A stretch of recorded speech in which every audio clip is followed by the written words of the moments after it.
तो अंदर मंत्र जपता हो, कहता आओ भगवान पाओ आके, नहीं आए। महाराज हमारे गुरुदेव ने आपका ध्यान जो बताया तो वैसे ही आओ, आप पाओ आकर के। रात्रि हो गई, देखा प्रभु नहीं आए तो भोजन उठाया, गाय को पवा दिया, तो बहुत सी गाय थी, भूखा रह गया।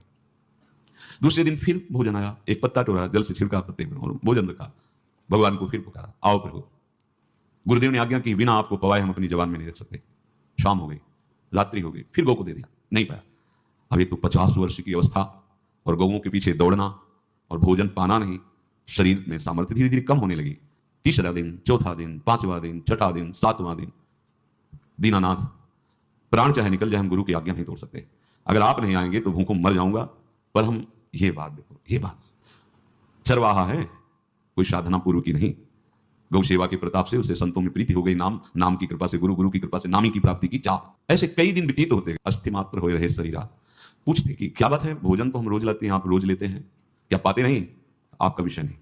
शिक्षा मिलती है अपने गुरु उपदिष्ट साधन को किसी से बताना नहीं चाहिए। गुरु उपदिष्ट साधन जब तक सिद्धावस्था ना पहुंच जाए तब तक गुप्त रखा जाता है। जो जैसे आप सत्संग सुन रहे हो, इसमें कोई वचन आपको लगा, पकड़ लिया, अब वो जीवन में तभी बोलना जब उसका प्रभाव हमारे जीवन में आ जाए, नहीं ऐसे नहीं बोलना, नहीं तो निकल जाएगा। और अगर रोक लिया तो मंथन करेगा अंदर और आपको उसमें स्थित कर देगा।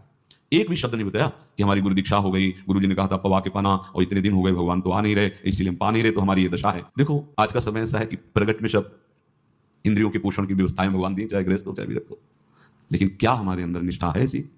सबरी जी जब उनके गुरुदेव पधारने लगे तो चरणों में रोके गिरी कि प्रभु इस पूरे विश्व में मुझ अधम को सिर्फ आप ही प्यार करने वाले हैं, आप ही ने दुलार करके मुझे रखा, नहीं सब जगह ठोकर मिलती, कोई भी संत महात्मा हमारी तरफ देखना नहीं चाहते, और प्रभु आप जा रहे हो, आप कैसे जीवन जानते हो? क्या कहा?